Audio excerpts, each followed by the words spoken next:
K-pop demon hunters Saja Boy's breakfast meal and Huntrix meal have just dropped at McDonald's. They're calling this a battle for the fans. What do you say to that, Rumi? It's not a battle. So glad the Saja Boys could take breakfast and give our meal the rest of the day. It is an honor to share. No, it's our honor. It is our larger honor. No, really. Stop. You can really feel the respect in this battle. Pick a meal to pick a side. Ba-da-ba-ba-ba. At participating McDonald's while supplies last. You are tuned in to the FowlWeather Podcast, the forecast to your next successful hunt. Coming to you from the home office, Jack's Reef, New York.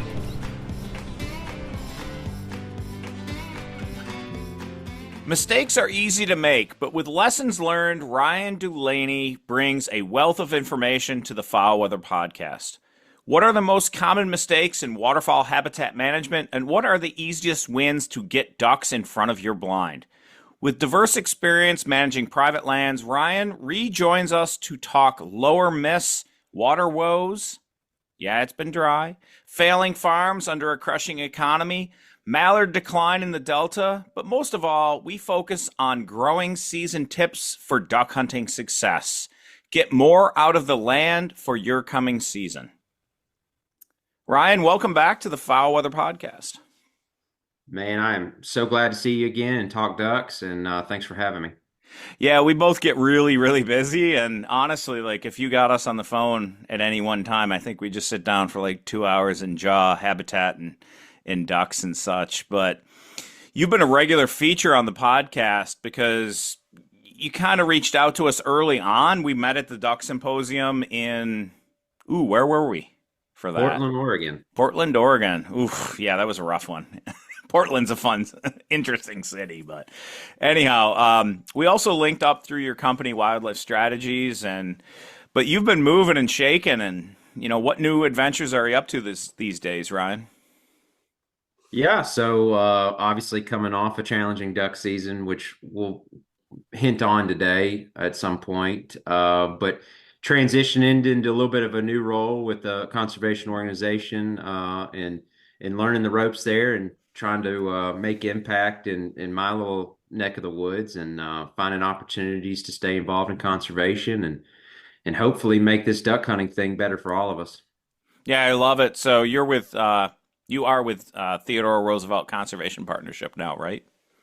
Yes, sir. I am happy to be here and wake up every day motivated with a lot of great opportunities at our doorstep and ways to make sure that we're putting out quality habitat and in turn giving folks access to quality habitat so they can hunt, fish, and enjoy their time recreating the outdoors. Yeah, and that's what I love about TRCP. I mean, it's about keeping the good habitat on the ground, but it's also really about getting places where folks can enjoy the outdoors and really live kind of that outdoor life. And you're kind of focused a fair bit on your part of the world and duck hunters. So with all your experience, it's going to be a fantastic asset for TRCP. So good stuff.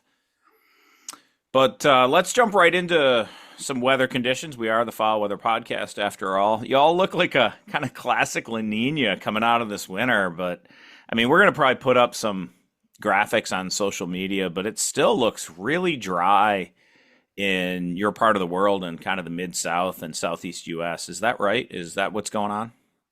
It sure is. It's unusually dry and warm. I'd say spring is running 3 weeks ahead of schedule, but the rainfall is the exception of that. We've really not received anything significant other than in February. We got a timely rain across most of the MAB. And it was really critical, I think, to put some fresh resources out for birds coming through the postseason, surviving the gauntlet. And, these rains that happen in February can kind of combat the pull board effect that we always talk about, where habitat just instantly leaves the landscape just because the season's closed. And I truly think these February rainfall events, even if they are only 2 or 3 inches, they can help offset that, but they can get some fresh water on fresh resources. And those birds, that's a critical time for them. I mean, their weights and their body mass are in decline, and a little bolt of energy or fresh habitat can do wonders for getting their quality body condition and quality for nesting habitat in the spring. Yeah, and I'm going to jump in there with a little bit of sciencey stuff. And a lot of folks are actually surprised, but most ducks actually lose weight throughout winter because they're at their terminal location. They know where their food is. They go from, refuge to food and back and forth in general. Pretty much ducks that have unpredictable resources and don't know where their next meal is store fat under stress, right? And so, I always look at so there's some studies out there that are like, well, ducks are fatter than they used to be. I'm like, oh, maybe they're just more stressed and they're carrying fat because they have to. But, generally the pattern is that ducks are losing weight, not because of environmental conditions, but because they are just coasting until spring. But then they go into hyperphagia, which is what you do at Thanksgiving. And you eat way more food than your body needs and you store fat. And so that, as you say, when I am looping back to this February comment about, rainfall and then flooding some new moist soil stuff. And I don't think it got into the woods much this year at all for most folks, but, flooding new food resources when they're in that period of hyperphagia where they're trying to just jam on fat for that, next jump north. That's a absolutely critical period for them. So those February rains are important. And I like it. It's kind of like in spite of everybody, pulling their boards, this is a thing that kind of helps them out. So good stuff. But Mississippi River, I mean, it's still low too. River system's pretty rough as well. Where are we with that? Because that's a whole nother thing. Because, the Corps kind of manages how the water flow is, mostly for navigation, economic interests. It's not really about ducks, but where's the river at? Sure. Yeah. It's other than a small couple pulses here and there, in general, the MAV rivers, tributaries of the Mississippi, been down for quite some time. We had, some significant flooding in parts of Arkansas last spring when we were trying to get the 25 crop in the ground, and it really delayed that, and in some cases prevented a lot of acres to be planted there. And we spoke on that kind of during a mid-season update last year in the summer. And we missed a lot of crop acres because of those floods and those rainfall events that kind of extended all the way up into June. But the rivers as a whole stayed low from summer, fall, winter, and they're currently very, very low in most places on the tributary end of things.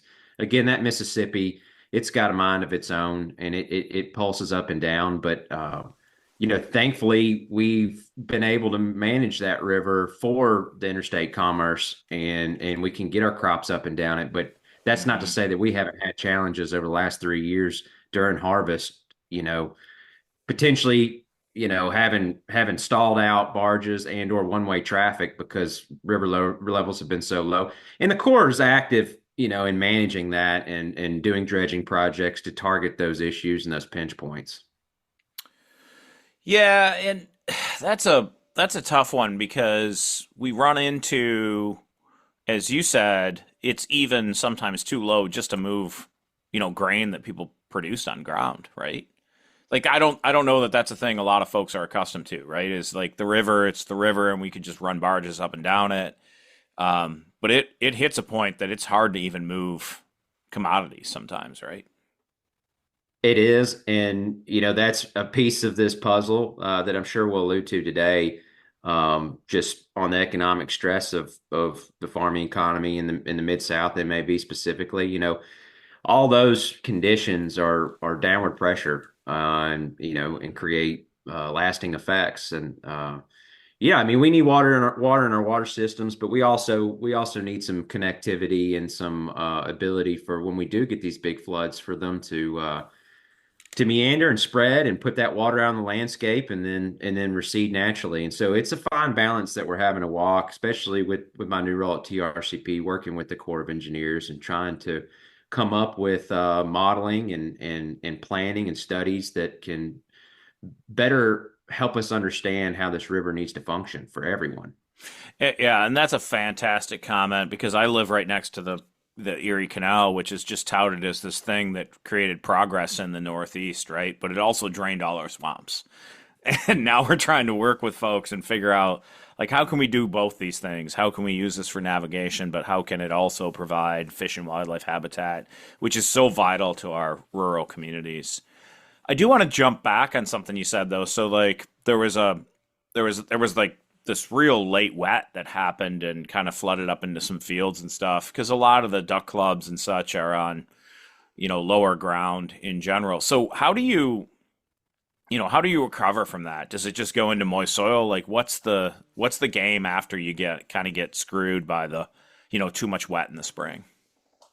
Yeah, the duck clubs that are not leaning on ag production completely, they're going to make it work. They're going to have a moist soil plan in place. Maybe they've already been doing it, or they can quickly pivot to it because of all that spring moisture and backwater. Unfortunately, the way our crop insurance is designed at the moment, we had a lot of acres that didn't get planted, and these might have been 0 grade rice fields that just, had a lot of moisture in them well into the growing season, and beans were not a viable option. But those places, they're required to do some sort of tillage and field prep. And we put a lot of really quality early successional moist soil that was a result of this natural phenomenon, late and frequent rains. Yep. We had to put a lot of that under the ground, and it was painful to see. I think I mentioned in that talk we had last summer about, working with your farmer if you're in that position. If say you're a leaseholder or you own a farm that has a waterfowl component, seeing what you can do, whether that's planting a late crop of grass such as millet, or just doing a moist soil release naturally and keeping some spray rigs off of it, or some late tillage, seeing what you can do to incentivize them to maybe do less. Right. Right. Or at least work with their agent, their insurance agent, to find a satisfactory, plan of action that meets your agenda as well. But that communication is really important. Yeah. Yeah. And in that mid-season stuff, and, not just walking away from it, but having, a plan and actually looking at the land throughout that time. But yeah, I like that. We do want to get into the kind of the do's and don'ts of habitat management, which is going to be like the bulk of this, right? But I've been hearing a lot about farm foreclosures. I mean, maybe specifically in Arkansas, it's kind of a vacuum for the duck world. But like, what's the driver of these farm issues, the economic issues? How bad is it? And I guess how's that going to affect duck habitat in the end? Yeah, that's a great question, and I don't know that I can see far enough in the future to feel comfortable with what we're going to look like in the fall. But rice production in particular has been dinged. That's just been a high input production cost to produce. It's just skyrocketed in recent years, and the commodity price itself is relatively low and stabilized. We've got a lot in storage, and so rice farmers have probably been at the worst hand dealt with this macroeconomic issue that we're under right now.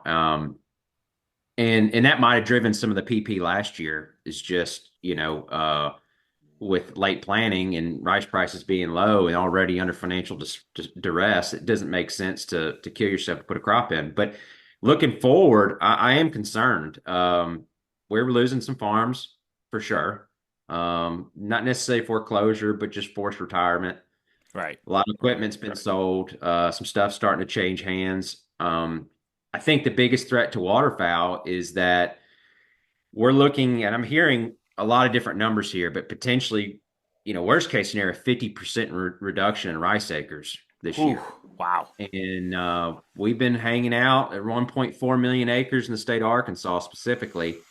We could see something below 1 million for sure. So what's that roll into though? Because that's generally lower land that's floodable. So like, what does that rice acre roll into typically? It's going to be a bean year. It just is. Soybeans.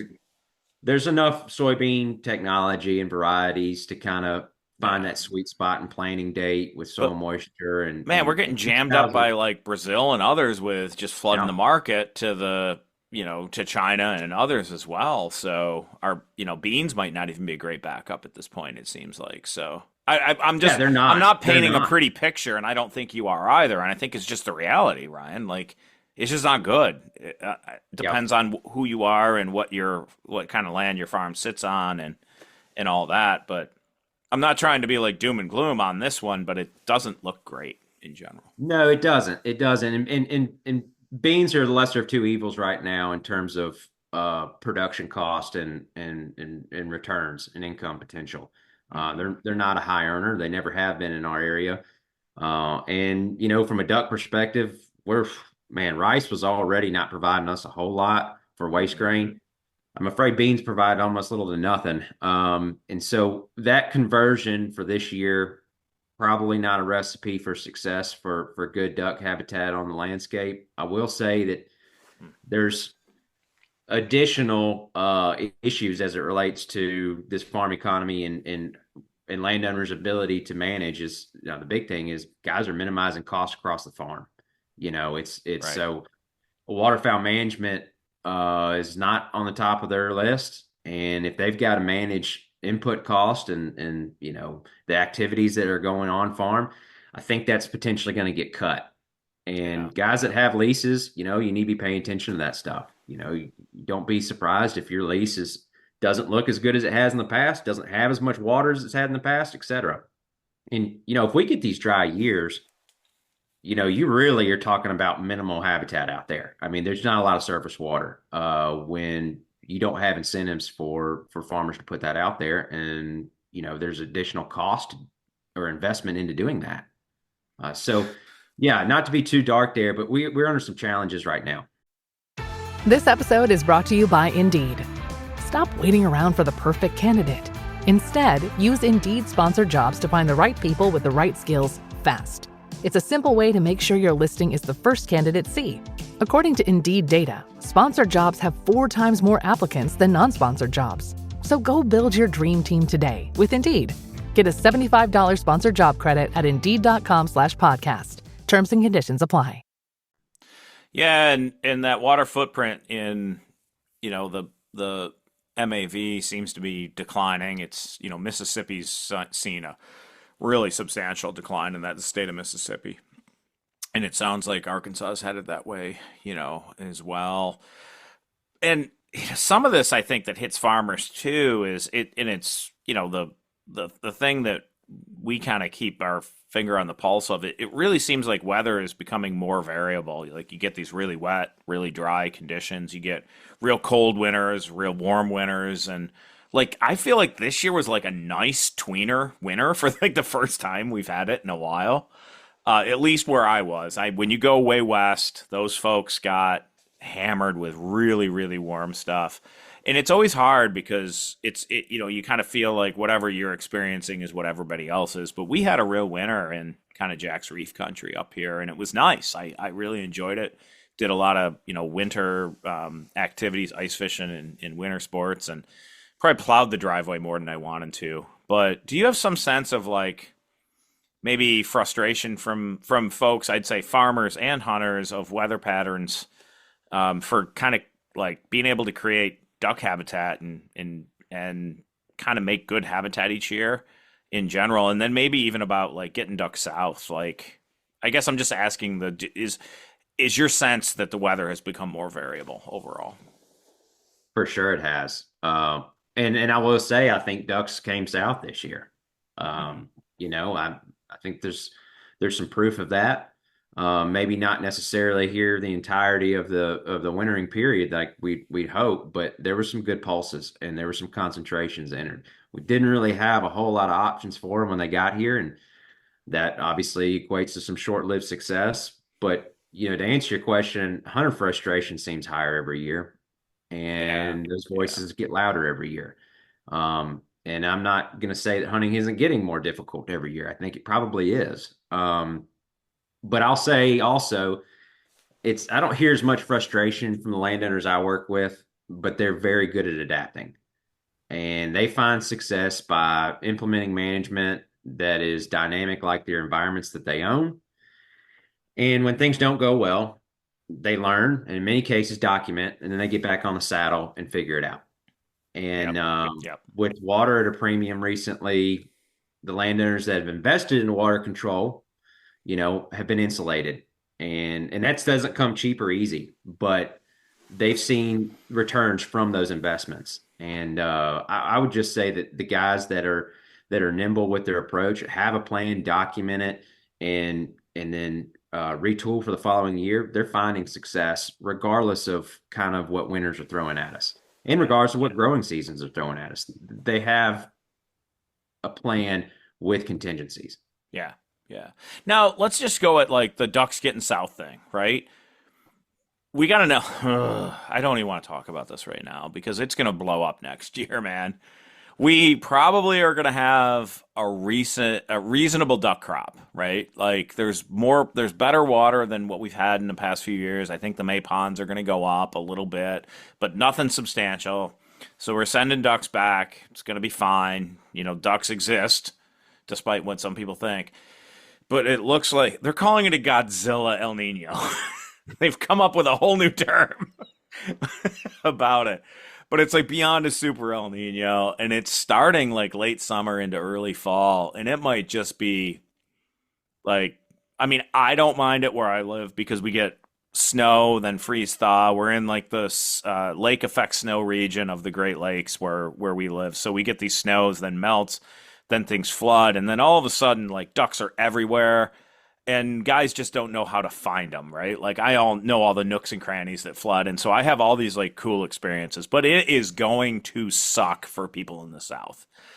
If it happens that way, but the likelihood of it is really high, Ryan. So I guess from, like, a club perspective and maybe even, public land perspective, like, you talked about how farmers are adapting to this kind of, very, warm, cold type cycle. But like from a hunting perspective, like what do you do with that? Like, how do you work with folks and make sure they still have a decent duck season under those types of like conditions where there's just not a lot of them that show up? Sure. Yeah, well, I will say this. El Ninos are notorious around here. They get a bad rap, obviously, in the South because they're poor duck seasons, historically speaking. I'll also say, though, that like last year in a drought, well, that equates to pretty horrible duck hunting. And if you give me the option, I'll rather take the rainfall than the cold temperatures. And that just puts what ducks we have out available for people to actually enjoy. When we have these dry years like this, even if we get the cold, the ducks are pretty concentrated. You don't get rain events to move them around and shuffle them. And so, like the haves and the have-nots. If you started a season with birds and you had a complex to keep them, well, you kept them. And, an El Nino year, there's quite a few less birds. It's obvious, right? Just so warm. But we normally get rainfalls, the rivers pulse up, and there's some hunter opportunity. Mm-hmm. We all want the perfect storm. We're not going to get that every year, and we're not going to get that most years. We've got to look at this and say, well, how can I be successful given these set of circumstances? I will be frank about it. Landowners have been through El Ninos in the past. Maybe not this mega one, but it's called the Godzilla, by the way. Godzilla one, right? So they probably will pull the reins back on management some. Mm-hmm. And the guys that do plant agricultural crops for ducks, yeah, I could see them definitely pulling back because the cost to produce is so high. Right. So some of the similar things that are happening on the farm with cost reductions probably will happen this year in and around waterfowl management, just given that the history of El Ninos is really, really warm, really, really wet. So, I would encourage landowners to find a good happy medium in terms of input cost, try to balance maybe some capital improvements in a year like this. So if you know that we're going to be really mild and the mallards probably won't, we won't be around the terminus of migration for mallards. Well, let's find some projects that, a good wash year can get us, can get that done and set us up for when the perfect storm does happen. Mm-hmm. And that's my encouragement to landowners. Just, man, find opportunities to make hay. Yeah. And if you do that, set yourself up for the following year, set yourself up to be more adaptive. Well, and heck, that's what the FowlWeather Podcast is all about is, we talk about trying to give folks the opportunity with busy schedules to pick the best days to hunt. But we're already now kind of throwing out information that says, hey, maybe you don't put as many corn acres in, and maybe you grab and do some more moist soil. Maybe you don't jam the sorghum down on the ground as much. The things that are sometimes difficult to do and sometimes fail, maybe just focus on that, growing some, some good barnyard grass, some millets, some panic grass, signal grass, all that good stuff. And, looking at focusing on the green-winged teal, the pintail, which are probably going to show up, and maybe some deep water habitats for your widgeon and your gadwall that like to eat that SAV. So, yeah, I mean, I don't know. Maybe one day we'll produce a whole growing season forecast too, but I'm a little hesitant that we know what the hell we're doing that much to be that far out.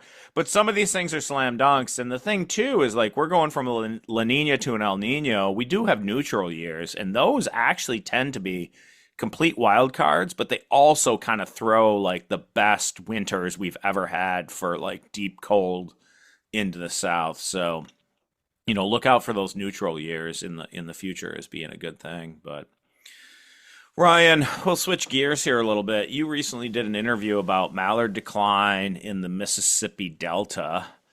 We're not going to go through the whole interview and all that jazz, but what was the punchline? Maybe like the 1,000-foot level of what you gave folks about mallard decline and in the what I would call the core of Duck Country USA. We got a lot of other stuff out there, but that Mississippi Delta is kind of important to a lot of folks. So, what's going on with mallards? Yeah, well, I mean, obviously the numbers don't look as good as they have in years past, and there's a lot of correlation, and you certainly shown that with some of your graphs, and explain to viewers kind of how our wintering population is correlated to breeding populations and availability of breeding options for those ducks. But overall, we're wanting to at least be honest about it and state that there is a decline, and things are not going to get better unless we start getting our act together. And part of that is, hey, we got to invest in the prairies continually. So when water returns, the good things happen that we want. That's a long-term investment, but on the short-term investment side, we've got to look within our own back 40, and are we doing a good job there? And I think things have gotten moved over one side of the pendulum a little too far as it relates to our focus on increasing yield and getting as much acres under cultivation as possible. We've kind of gone away from some of the tenets that were critical to having good waterfowl populations in the MAV. So I'm hoping, that there's some ears out there that are willing to look at the things that we did when we were successful and start implementing those again. Overall, we also want people to understand, countrywide, nationwide, that the folks that come to the MAV to hunt waterfowl need to be aware, this is a declining resource, and the support and investment of doing this activity of waterfowl hunting or caring about this as stewards of natural resource in our country, you need to be outspoken. We need you to speak up. We need you to vote that way and be involved. And so I think that's our message is, declines are going to continue to decline unless something changes, but we need to look in our back door, and then, we need to think about how policy drives, the conditions in our landscape. Yeah, fair. There's a lot of things you can do individually, but there's so much bigger picture out there. I talk to my students all the time about, where the rubber hits the road is really policy. We got like a lot of really good biologists out there that then end up like going, they go get their MBA, Master's in Business Administration or something, and then they jump into like a policy role at some point because they felt that landscape and they know that that's where this stuff really, really matters. And that's where TRCP has got that like on the ground kind of focus, but they also have this really good kind of policy focus that sees the big picture and tries to find that middle ground where, the hunting community is taken care of, the farmers are taken care of, our economy is taken care of, and we're doing the best we can with what we have. And so I guess I'm saying good luck in your new role because it's a lot to take in, Ryan. But Sure. And I would say that, we really believe in this bottom up and top down approach to getting these things done. And I just hope that, your listeners think about it that way. It's important to have approach that is on the acres, that is improving the things that are immediate, the short-term investments. But you've got to have long-term mentality, long-term investment horizon mentality as it relates to policy. And that's something you can't just take off. You got to pay attention. And, we're obviously working through a farm bill right now, and that's a major topic. But I just encourage listeners to pay attention and think about how those policies affect the things that they like to do outdoors. Yeah, and that's totally fair. I mean, I think about the farm here in Jack's Reef, and, we're doing everything we can to keep the diversity on the habitat. I've finally got a new part for the brush hog and all that, and I've been knocking back stuff to keep woodcock habitat and early successional habitat in our neighborhood because it's rare, right? But I also need long-term thinkers to think to help with, like, I can't affect the landscape around me that then keeps woodcock available and like all the resources we have, turkey and deer and other things with us. So like I'm just one person, right, from the bottom up. But that longer term stuff that helps us care about the environment at a larger scale is also super important. So yeah, just bringing it kind of back to home for myself, I guess. So we're going to take a quick ad break, folks, and we will be right back with Ryan DuLaney to talk really about the meat of what we're getting at, which is don't do things wrong in the next couple of months regarding habitat management. It is months until planting season, but your vision is already clear. The land is your passion, and Hancock Seed has your back. You plan food plots to feed and attract game in ways that matter for months. Live on your land with Hancock Seed. Today you plan, tomorrow you harvest. With Hancock Seed, you get family farm faith nearly a century in the making. Hancock Seed has partnered with FowlWeather to produce 3 distinct seed blends. The Northern Deer Food Plot Mix, a proven combination that keeps deer coming all year round. The Southern Waterfowl Mix for carbohydrate-driven ducks. And the Northern Waterfowl Mix, built to succeed even in the toughest summers. Hancock Seed specializes from turf to plow and beyond. Find them today at hancockseed.com. That's hancockseed.com. All right, into the meat of what we really want to provide listeners, because we are on a couple-month habitat management run. The timing is right as we are getting into the growing season. Maybe somebody is ahead of us at the far south, but actually we're still looking at pretty brown, stuff. We don't even have leaf out.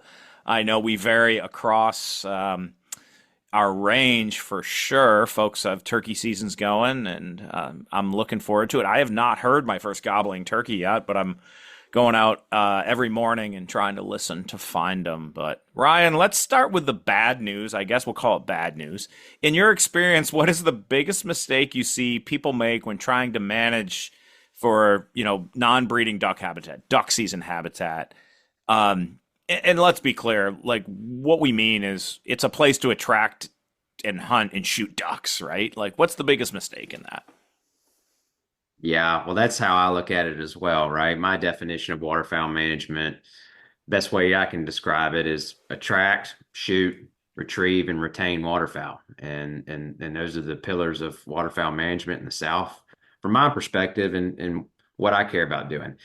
So there are pitfalls in that equation for sure. And we can go through this equation a little bit if you want. But, I guess starting with attraction, location, everything. You need to be working with a property that is conducive to waterfowl. Don't suggest, putting a ton of your resources in starting from scratch. And pay attention to that when you're shopping for land.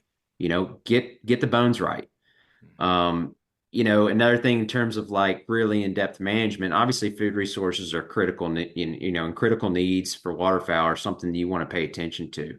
But I always, got to mention managing for the deficit in your area. What on a wetland complex level, what's missing? And if you've got a landscape that allows you to offer that, then that's what you really need to lean into in terms of management.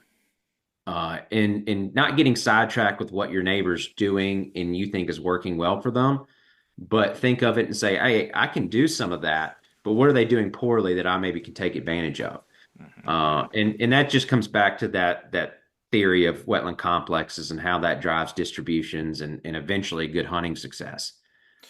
And one of the things that you've focused on in your private lands management, and I don't want to get into the debate of like, let's put water on trees while they're still growing, but you've worked for early water, but early water in more kind of permanent basins and sloughs and such with submerged aquatic vegetation that is kind of like naturally across, the thousands of years these birds have been migrating south, like the natural thing they typically can run into where, the bottomlands flood out typically later under a natural system. So one of the things you've done, I think, on your private land management is really focus on that more permanent water and provide, it's not like crazy calories or anything, but it like, once they get there, it gets some of those species by your gadwall, your widgeon love it. But other species are going to dump into it too when there's no other stuff on the landscape, right? Yeah, that goes back to that like attraction, like it's in the duck DNA. We know that. And you manage for what a duck has been doing for thousands of years, you're going to be successful. And you need to understand a little bit of duck biology in order to be a good waterfowl manager. That's for sure. Yeah, and jamming those carbs on the landscape is fine. But if it's all like big giant seeds and you got most of your birds are either plant eaters like your gadwall, your widgeon, or and of course they're going to land in and eat seeds as well, but you got your widgeon and pintails, which are, small seed specialists. You kind of want to really diversify what you're doing, like the millet, right? I'm not talking Jap millet. I'm just talking like natural millet that germinates and grows. Of course, all birds eat that, right? They're really all after that stuff. It's high carbohydrates, relatively large seed, but mallards are really ones that do come to it. But the diversity in that kind of seed mix really, really matters. And I've seen you say, like, the only way I'm going to, like, food plot wise, like, I'm just going to strip plant stuff. Are there kind of other ways to do it? I mean, there's crops, there's just straight up natural stuff, and there's strip planting as well. Like, what's the ticket that you see in general, Ryan?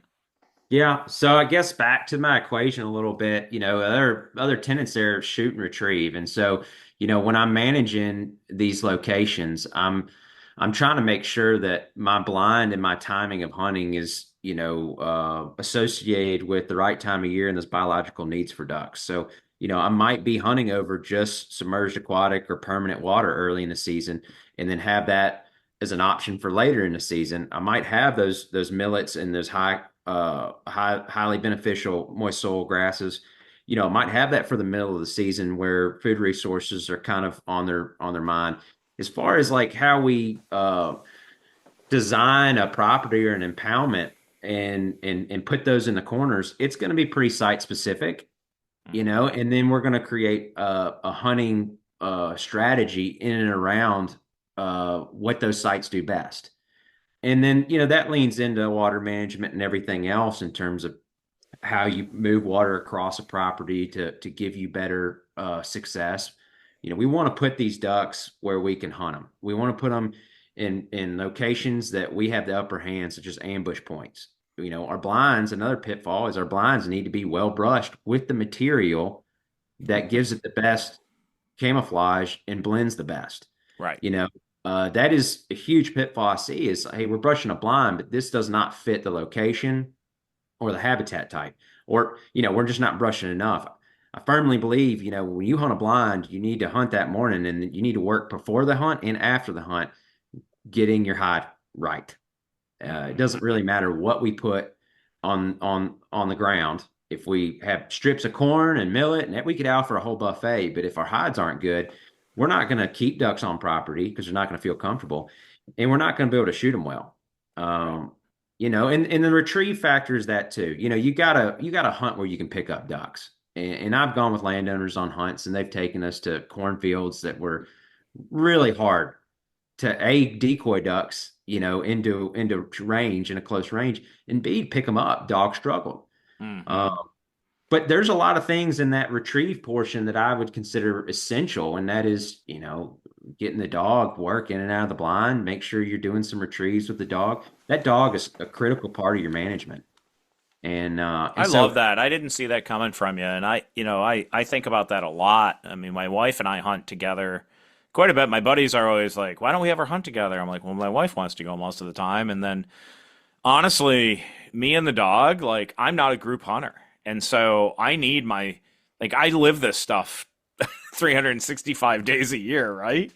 If there's a day I think I can sneak out and have a perfect hunt and shoot 4 greenheads and 2 black ducks, and just for our listeners, that is rare. I didn't shoot that limit last year at all. But if I can sneak out with a dog that's in its prime that I've been working with for years, do it midday, mid of the week, man, that's as good as it gets. But one of the things I always do with when my wife and I shoot, or I shoot by myself, is I got friends that are just amazing shots, and they'll just dump ducks all over the place. And we're in like these big cattail marshes, but the dog just can't get it done.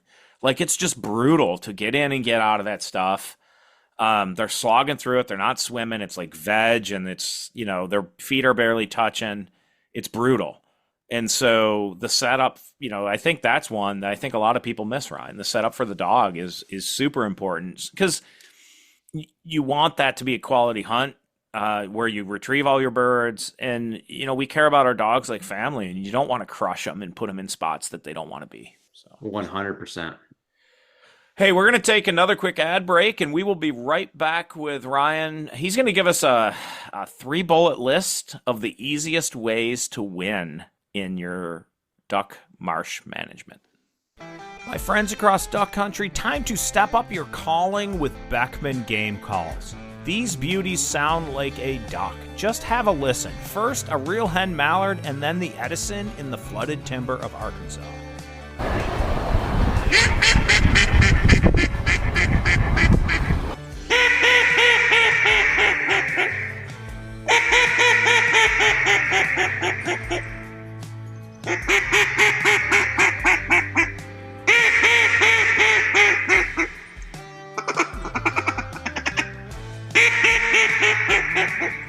Beckman Game Calls with a lot of new colors and woods coming soon.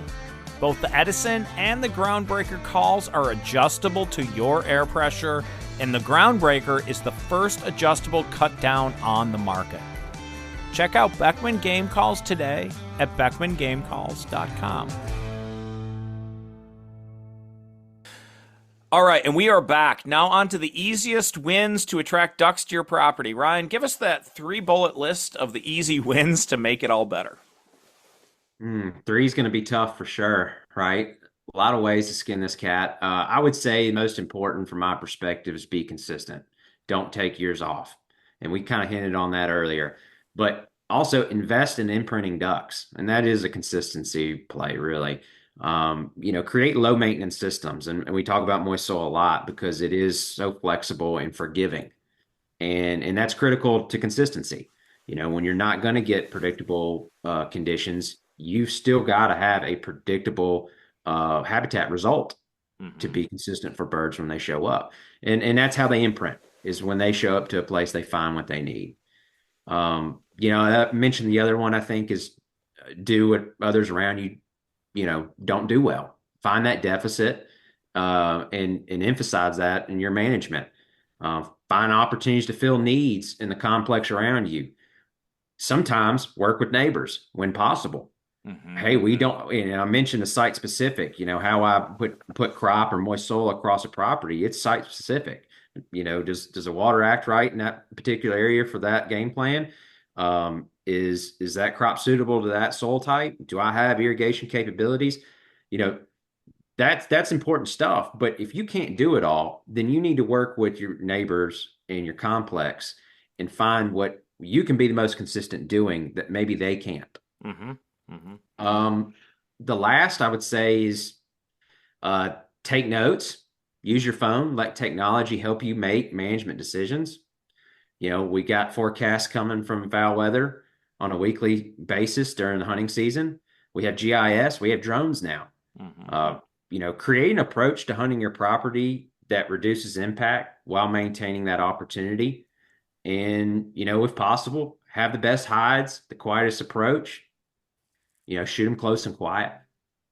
Yeah, I like that one. I mean, I hear so many times of guys taking 10 gauges, like 5 guys with 10 gauges shooting wood ducks.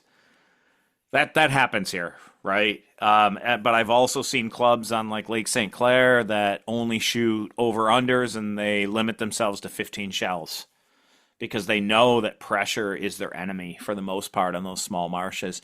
I really like the idea. There's two points here I want to touch on. The first one's going to be like a pressure thing and like what can you provide that others aren't? And then you kind of talked about the complex of working with your neighbors too. There's a lot of places. I mean, people just hunt every damn day. And there's no relief for these birds. And the only time you're shooting them is on a migration, right? Or like a reshuffle with weather. But some way to work among your local folks and find ways to put sanctuary. And that's the imprinting thing, right? Like ducks want to be there. It's not constantly an unpredictable situation where they're just getting banged at. Is there a way to work a rotation so there's like always some safe space among maybe 4 or 5 landowners in an area? The other one I really want to get at is like this whole idea of like insulating yourself with diversity. We've partnered with Hancock Seed for our foul weather kind of northern and southern waterfowl mixes. And the thing that we built into that is not just domestic crops, but like native stuff, like your smart weeds, your nutsedges, and your millets, your natural millets, so that even if you have, because the Jap millet, the Chihuahua and Proso millet and all that stuff is fantastic when it works, but sometimes your growing seasons just aren't quite there. But the native stuff's kind of always going to push through. So what we've always tried to produce in seed mixes, if you're not going to like strip plant and you're going to broadcast and till it in, is like put some insurance in that, right? And I think that's kind of what you said, Ryan, was like always have some insurance in everything you're doing. If you just bank on like, I'm going to do this one thing and that's all I'm going to do, and I'm going to hunt all these places all the time and I'm not going to talk to my neighbors, you're kind of setting yourself up for failure. There are years that will work, but it's not going to work every year. So what we try to work in with like thinking about hunt strategies and then seed mixes and stuff is the thing that I think the first time you ever came on with us is like diversity is the only free lunch, right? Like it's a great way to think about it. So anyway, I rambled there, Ryan. Any follow up to that? Yeah, well, it's great points. I guess the first point you hit on was I guess would say that retained portion of that equation. And I just got to be clear at this point, the biggest piece of the equation is probably pressure, unfortunately. And, the pitfalls I mentioned earlier can be avoided and will be greatly reduce your impact of hunting for sure. But, pressure is driving the duck into 2026, and that doesn't appear to be changing going forward. And I guess the second part of that relates to diversity. Well, my perspective, when a complex has everything it needs, a bird, mainly a mallard, can handle a lot more pressure and is willing to. They'll stick around, immediately adjacent, and they'll learn your patterns, and, they'll play the game and they'll avoid you. But you got to have ducks close in order to be able to shoot ducks, and retrieve them and retain them. And so it's a cycle. It's a feedback loop there. And when you start talking about planting, it's just, we use bag seed mixes or even agricultural crops in our systems, right? But they're not necessarily a annual approach. Like I'm not doing that same thing year after year. I'm going to integrate that into a process. And so when you start thinking about how I'm going to maybe jumpstart moist soil management, well, for us, we use, seed blends to do that. Especially year one, when we have to put a lot of herbicide out on a restoration project, and we've got to do a lot of deep disking. Sometimes the following year we need to, aid that a little bit and get the process started. Not to say that a lot of that stuff is living in your soil. It's just very difficult to get a quick emergence having not got that establishment year in and year out. And so, it's really important to find a methodology that works for your particular instance, whether that's a restoration or you've got early successional and you're already in good shape, but you want to provide maybe a pocket or a strip of a particular crop or a seed mix. It's again, the only free lunch is diversity, but you got to make sure you're paying attention to your site, and you got to make sure that you're meeting your expectations. Mm-hmm. And when you go from, for example, a corn on corn system to moist soil, you're probably going to need to do some type of seed blend to get that process started. It's not going to happen naturally overnight all the time. Yeah, fair. I was going to kind of ask, I think the next question I had here is like, overall landowners' biggest challenges. I feel like we hit on it.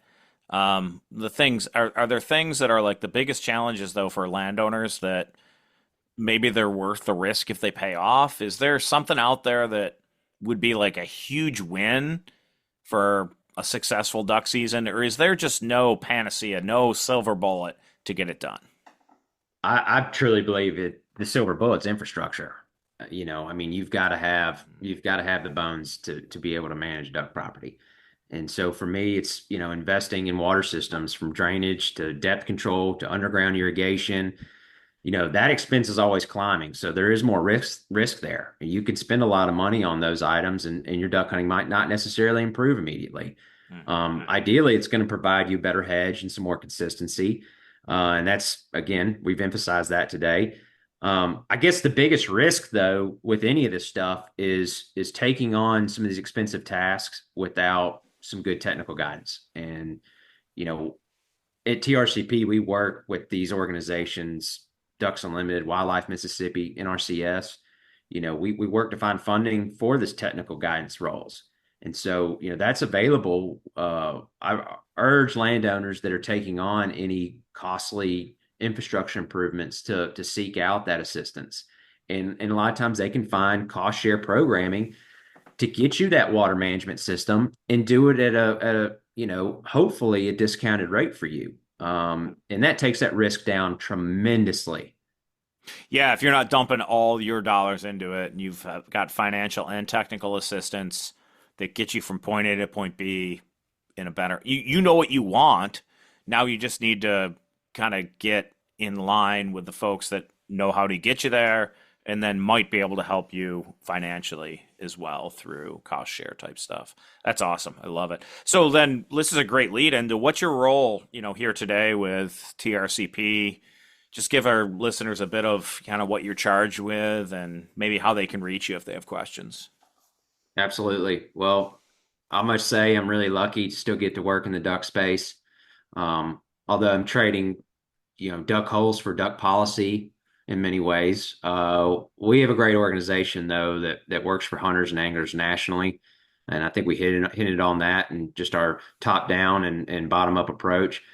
And we've expanded work in the Mississippi River Basin through my role. So I'm really excited to be working in my backyard still. I get the pleasure to work with organizations like I mentioned, Ducks Unlimited, Delta, NIFWIF, National Wildlife Federation, American Sport Fishing Association, and many more to kind of represent, hook and bullet interests in, some pretty large landscape wide policy and appropriations ways. And it's challenging because, we mentioned the water level management with the Corps. We have to insert ourselves and our interests continually in these big,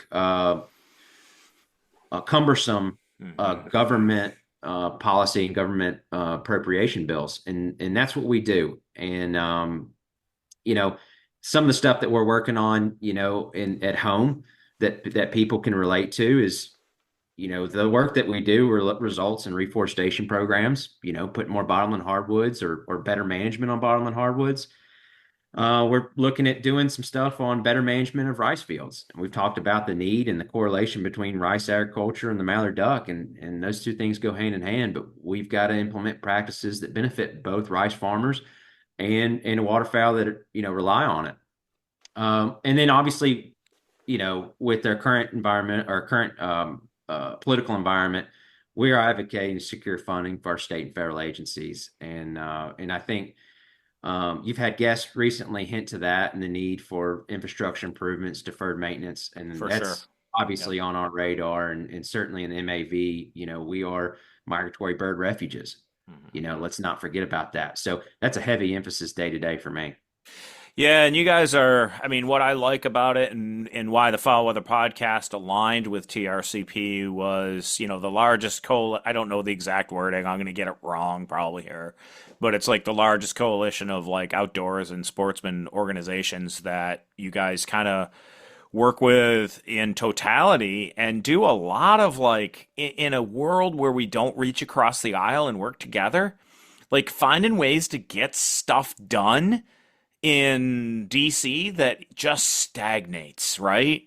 And doing it for the outdoor community, the hunting and fishing and community, and also ensuring we've got a healthy environment, which ducks need healthy places to live, and so do people. And so, I don't want to throw the word holistic out there because it's going to get a negative connotation, but it's really and politically right to left, and just making sure we've got a place for fish and wildlife and the people that enjoy that. And it's just such a clean message that TRCP has, that it again, that large coalition of those organizations are all genuinely aligned with TRCP. So I think you made a great jump to this career, Ryan, and honestly, good luck with it. I'm sure we'll have you back on. We're not done with you yet. We're going to take a quick break, folks, and we will be right back for final thoughts in our duck duel with Ryan DuLaney. We all know that feeling. Every waterfowl hunter knows the feeling. You're motionless in the marsh at first light, watching birds work the spread, hoping this season is as good as the last, hoping that the future has birds working the spread for generations to come. At the Theodore Roosevelt Conservation Partnership, the mission is simple: to guarantee all Americans quality places to hunt and fish. For waterfowl hunters, that means safeguarding habitat and migration corridors and creating more places to hunt, so strong fall flights and good hunting opportunities aren't a thing of the past. As the nation's largest coalition of conservation groups, TRCP brings together hunters, anglers, and conservation partners to make sure the future of waterfowl hunting stays strong. Learn more today and join the TRCP by visiting trcp.org. All right, folks, across duck country, there you have it. The do's and don'ts of duck habitat management. I'd say in the Mid-South, but I think it applies kind of elsewhere as well. So now on to Duck Duel with Ryan DuLaney, a fun betting game with all of our guests during the off season this year. I do jokingly say Duck Duel, the official betting platform of the Foul Weather Podcast, but we are not betting on anything. There's no legalities that we're crossing here, so this is how it works. It's just for fun.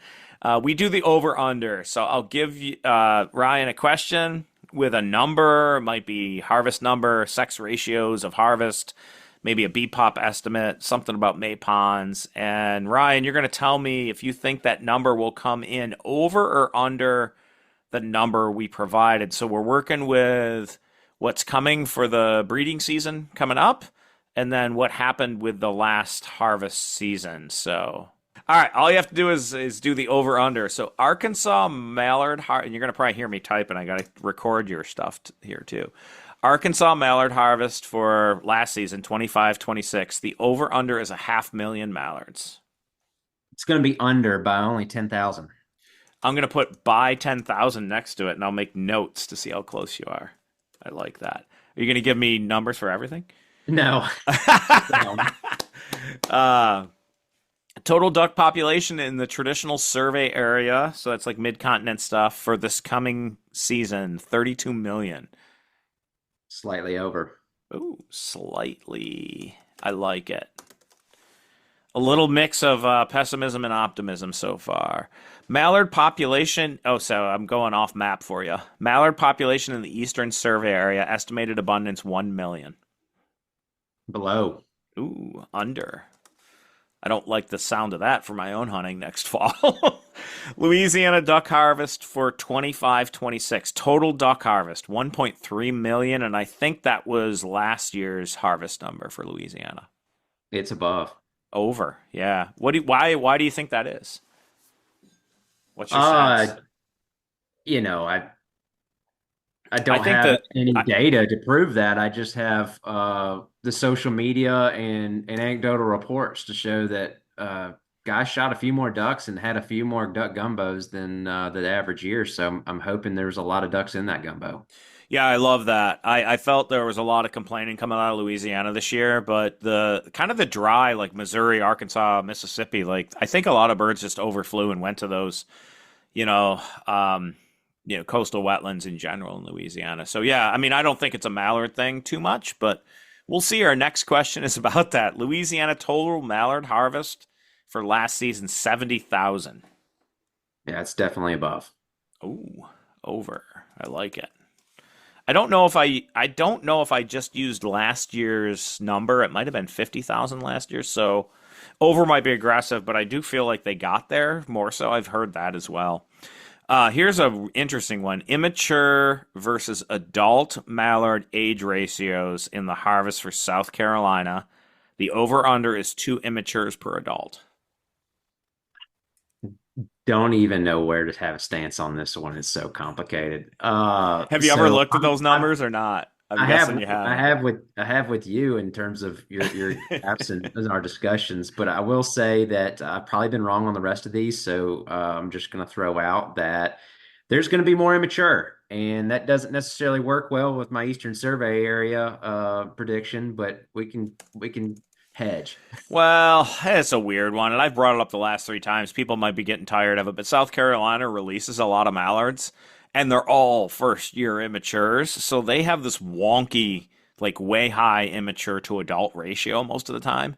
So I'm guessing you're right, because like for that far south, like everybody, y'all are like, like MAV is like 1 point something, if not lower than that sometimes, right? Especially in bad production years. So I think you're probably right on that one if South Carolina keeps cranking out game farm mallards like they have in the past. All right, the West was really dry in Arkansas. They're going to stay at home and do that. I mean, that's South Carolinians have always come to Arkansas, but that has slowed down. Their favorite spots have dried up a little bit. We need rainfall to kind of give them opportunity again. So that was the driving in that decision for me. I gotcha. I like it. Yeah.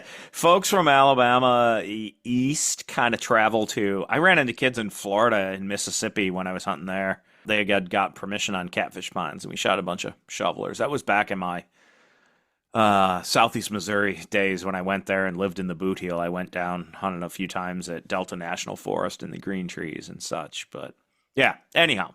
Keeping rolling here. California mallard harvest for last season, 150,000 mallards in California. Very warm year in the West. I'm going to just say below, under. I already typed it. Thank you. We think alike. All right, on to habitat stuff. May ponds and prairie in Parkland, Canada, and the north central U.S. This is the May pond number that you see every year, right? 4 million, and I think 4 million was last year's. I'm going to be optimistic here and go over. Yeah, I think you're right. I really do. So, number 9, we're getting there. Atlantic flyway total duck harvest, 30,000. Well, I officially can't be right on many of these now, so let's go over. I like it, but it's pretty dismal. I think it's like literally near the average for last year. So Mississippi flyway total duck harvest, 6.4 million. So just so you're aware, we're kind of the redheaded stepchild of the flyways over here in the Atlantic. But Mississippi flyway total duck harvest, 6.4 million. Over or under, Ryan? It's going to be under. Oh, okay. I like it. Yeah. So some places got more ducks, but not everybody, right? In the Mississippi Flyway. So, all right, the over-unders are in for Ryan DuLaney. He's up against, as I said, actually, I didn't say, we talked about it on the side here, but up against Dr. Scott Stevens from DU, John Devney of Delta Waterfowl so far, and we'll see how he stacks up against the rest of the field the rest of the year. Good luck, and hey, we're working on some foul weather swag for 2026, and if you win, we'll mail you something fun out of that. So truly a pleasure having you with us, Ryan. Always a wealth of information, and specifically on the habitat side, and really happy to see you with TRCP and doing well. Thank you, Dr. Mike. We appreciate the podcast and everything you do for the folks in duck country. All right, folks, we are going to continue running our habitat series for a few weeks, really the time of year for planning for the growing season. So stick with us through the entire growing season. There is no off season at the FowlWeather Podcast. And please have a look at Hancock Seed for that FowlWeather deer and waterfowl food plot mixes. They're now available for pre-order, right? So please get online and reserve your bags of food plot mix today for the deers and the ducks. Thanks for listening. And as always, may your skies be filled and shoot straight, my friends.